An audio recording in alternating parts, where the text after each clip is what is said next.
Scene 1. The silence of time. That grave had been an empty formality for 70 years. Just a symbol, a ritual, the Valerian family's outward show of respect for the past.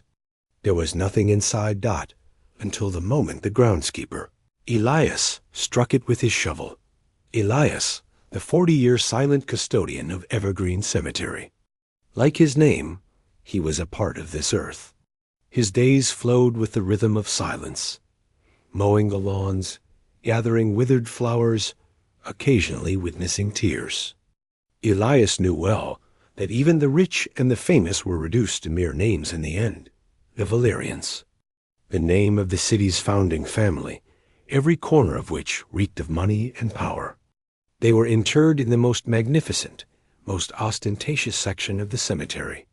But Elias's attention was always drawn to that one small headstone, cracked marble, visited by no one, Silas Valerian, the founder of the city, the man rumored to have taken his own life 70 years ago.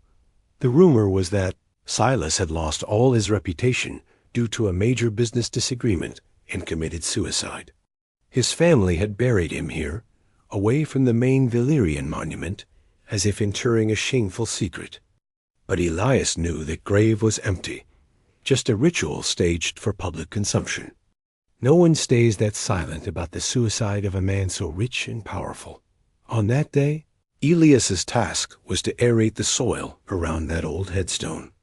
A routine job, one he had done hundreds of times. But this time, something was different.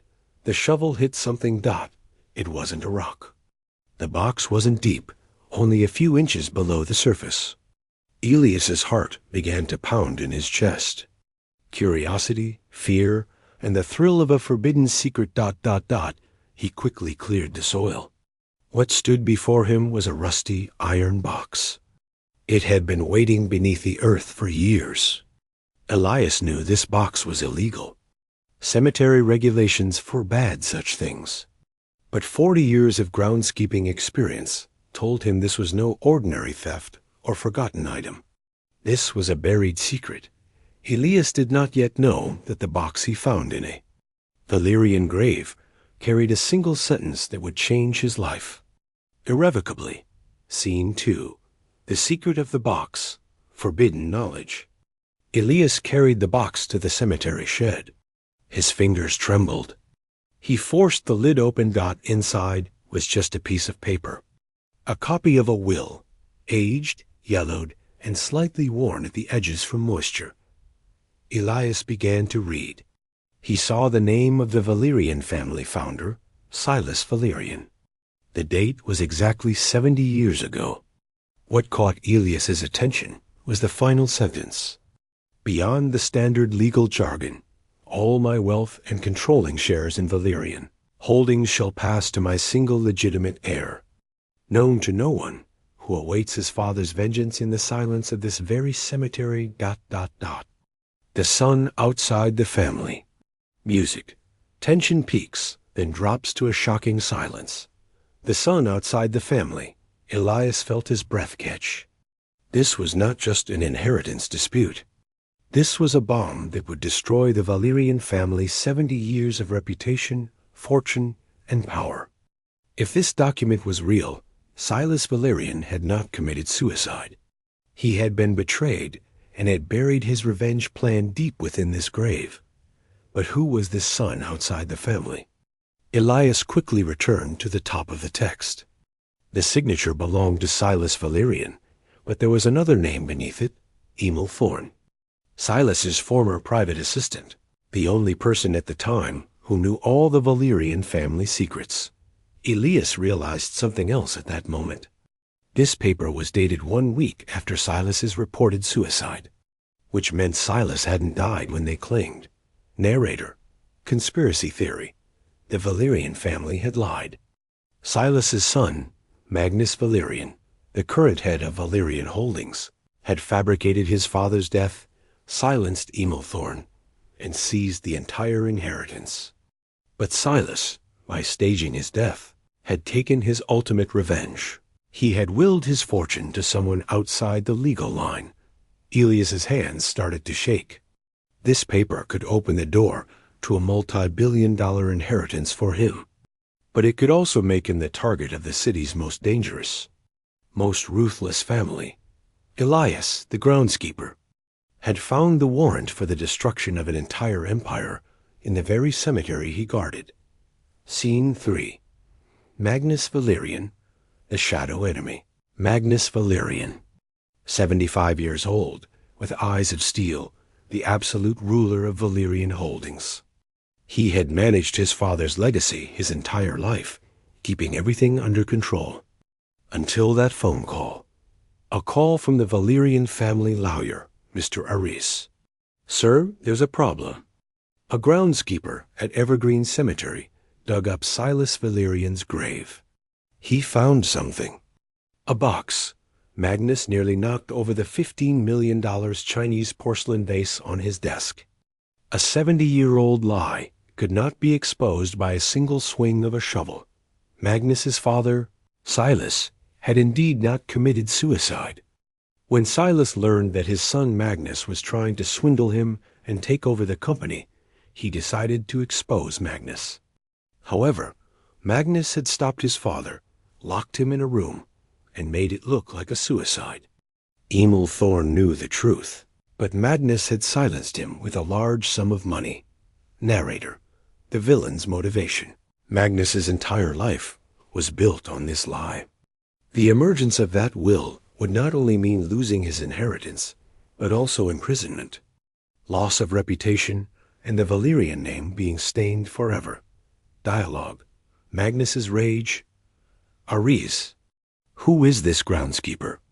Do we know what he found? That box must be destroyed.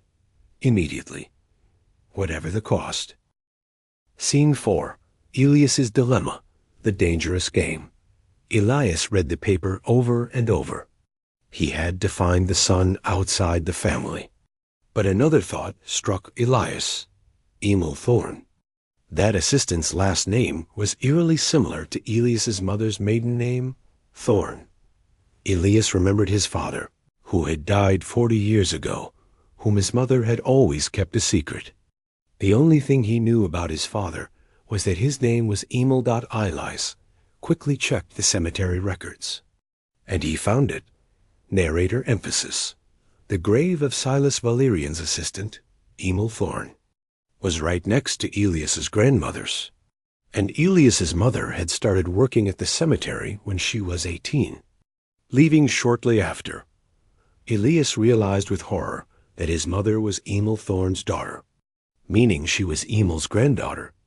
Emil Thorne was the only person who knew Silas Valerian's revenge plan, and Emil had begged Silas not to leave the inheritance to the Valerians, but to his own family. Silas, out of gratitude, had willed his fortune to Emil's unknown heir, which was Elias's mother. Narrator: the shocking truth. Elias was not the son outside the family. He was the grandson of the son outside the family's confidant.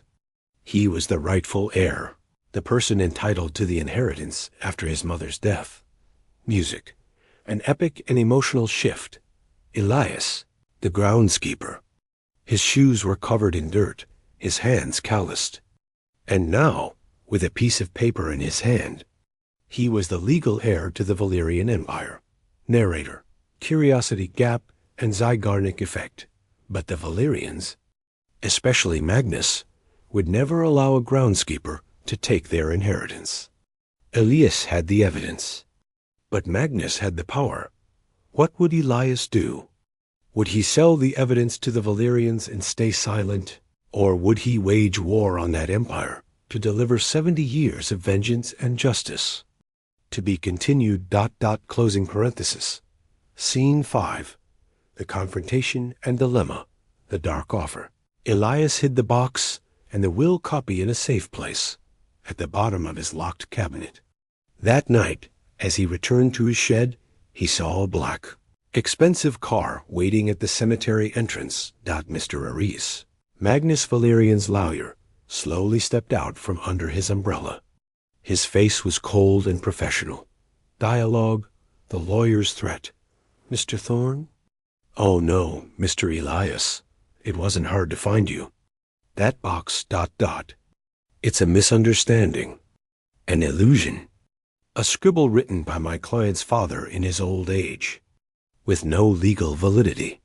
If it were a scribble, you wouldn't have come out in this rain to find me. Mr. Aris, Elias replied, his voice surprisingly calm. It's a copy of a will. And you know that even without the original, the mere existence of a copy would plunge Valerian holdings into legal chaos for weeks. Your stock would plummet. Your reputation would be ruined. The lawyer smiled. A cold smile. You are right. We have an offer for you. The Valerian family is offering you $5 million in exchange for the return of this scribble, in exchange for your silence. That is a fortune a groundskeeper could never earn in a lifetime. $5 million. It would pay his mother's medical bills. It would start a new life. It would get him out of danger. Narrator, moral conflict. But $5 million was not the price for the betrayal of Silas Valerian. That sum was the payment to cover up a 70-year lie. Elias knew the injustice done to his family. The betrayal of Emil Thorne. Elias looked directly into the lawyer's eyes. $5 million? The Valerian fortune is worth over $50 billion. I only have a copy. If the original surfaces, what will you do then? The lawyer's eyes narrowed. There is no original, and there never will be. We just want this paper. Elias refused to take the envelope from the lawyer's hand. Asterisk, tell the Valerians. This is not a sale. It is a reckoning. My father's vengeance is worth more than $5 million. With this decision, Elias ceased to be a simple groundskeeper and became the new, most dangerous enemy of the Valerian Empire. Scene 6. The beginning of the war. Gardner's plan. That night, Elias was not afraid for the first time. He was furious. Magnus was trying to steal his ancestor's honor, just as he had stolen his father's reputation. Elias searched through his mother's old belongings, and he found old letters written by Emil Thorne to his mother. These letters clearly described Emil's loyalty to Silas Valerian and how Magnus had trapped his father. Sound effect. The rustle of old letters. In one of the letters, Emil wrote that Silas had made a plan shortly before his staged death. Silas copied the real will and placed it in a locked box. The location of the box is known only to me and a symbol on the Valerian monument. Elias had found the box in the cemetery, but it was only a copy. He had to find the original, the Valerian monument, a massive marble sculpture symbolizing the Valerian family's power. Elias began to look closely at the reliefs around the monument. Narrator, focusing on details. One of the reliefs was the Valerian coat of arms, an oak tree surrounded by 4 lion figures. But Elias noticed that one lion's paw was different from the others, more worn. Elias, his palm sweating, touched that lion's paw and pressed it. Sound effect? A slow, drawn-out lock-opening sound. The lion's paw slid inward slightly. Then, the marble block at the base of the massive monument silently moved aside, revealing a dark void. Curiosity gap. Was the original will there? Or a greater secret? Scene 7. The Rolling Stone, the true original. Elias entered the dark space with his flashlight. It was a small, dusty crypt. The walls were damp, and in the center stood a large, sealed steel safe. Elias's heart was pounding. The original will was here. Silas had hidden the most important document of his life in his family's monument. The very heart of his betrayal. Elias was desperate to crack the safe's code. Only a single letter was written on it. T. Thorne. Emil Thorne. Emil Thorne. Elias remembered a letter in which Emil mentioned that Silas always forgot his birthday. Elias's birth date, the 11th of April 1985. Elias started entering the code, 118,504. Reversed, last 2 digits of the year, day, month, sound effect. The sequential clicks of the safe locks opening. The safe creaked open. Inside was a box made of red velvet. Elias opened the box. Inside was a sealed will, protected from moisture. The original will. Emphasis. The original document, however. This will did not contain the complex legal language of the first paper. It was just a short, handwritten final letter from Silas Valerian, narrator, the final confession. The letter read, "My son Magnus's greed stole the only thing I had left, my honor. I faked my death. The will Magnus knows is fake. The true heir is Emil Thorne's grandson, because Emil remained loyal to me despite the betrayal I committed against him. By leaving my inheritance to him, I am both protecting Emil's family and ensuring Magnus builds his life on a lie." Also in this safe are the camera recordings of the room where Magnus imprisoned me and staged my suicide. Shocking information, not just the inheritance, but also footage proving the murder. Elias was not the heir.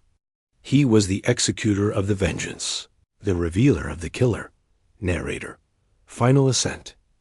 Elias took out a small hard drive from the bottom of the safe. Magnus Valerian's 70-year lie was now a digital piece of evidence in the hands of a groundskeeper. The next morning, Elias, in his groundskeeper's uniform, ascended to the 50th floor of Magnus Valerian's holding building. Lawyer Aris and Magnus waited for him with surprise and rage. Dialogue, the final confrontation. "You came," Magnus said, his voice cold. "How much do you want? 10 million? 20 million? Elias placed the hard drive on the table. "My name is Elias Thorne. My mother's maiden name is Thorne, and I am Emil Thorne's grandson. I don't have a price, Mr. Valerian, but you have a past." Elias plugged the hard drive into a laptop and hit play. The cold black and white footage of his staged suicide from 70 years ago began to play on the screen. Sound effect. Magnus's muffled scream. Police sirens. Magnus's 70-year lie was shattered by the simple actions of a groundskeeper. The inheritance legally belonged to Emil Thorne's grandson, Elias, but Elias did not keep the money for those who bore the Valerian name. He took the money and donated it to a charity in his mother's memory, the Evergreen Education Fund. Closing words. The moral lesson. Elias did not take over the Valerian Empire. He took over the honor. He proved that the greatest fortune is not inheritance, but justice. And the small cemetery, which had remained in the shadow of the Valerians for 70 years, was now a monument to the pursuit of justice. This story shows that the biggest secret behind the silence will eventually emerge from the ground. If you were in Elias's position, would you have taken the money or exposed the Valerians and delivered justice? I await your thoughts in the comments.